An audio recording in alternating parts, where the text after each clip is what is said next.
Leur maison n'est plus que désolation. Ici, 20 ans de la vie des Delorme sont partis en fumée ce 22 décembre.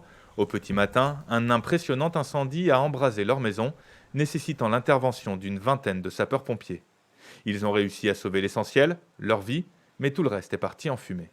Là, c'est toutes des choses qu'on nous a données, parce que nous sommes tous dans cet état-là.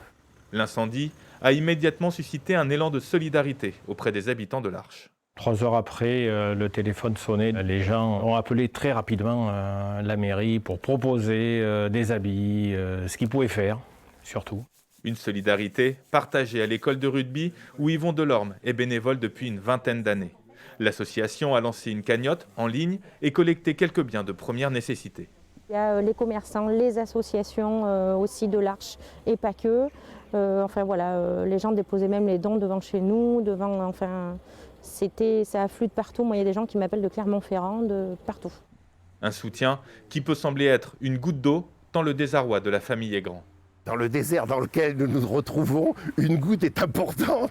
Et ce n'est bien sûr pas qu'une goutte. En plus, moralement, parce que vous imaginez bien que matériellement, on est à la rue, on est nu. Mais moralement, c'est encore bien pire parce qu'on a perdu tout ce qu'on a, tout ce qu'on avait. Mais la reconnaissance est à la hauteur du traumatisme immense. Merci à vous tous. Vraiment, on a été très touchés par cet élan de solidarité qui nous aide bien. Dans l'urgence, la famille s'est relogée à Brive.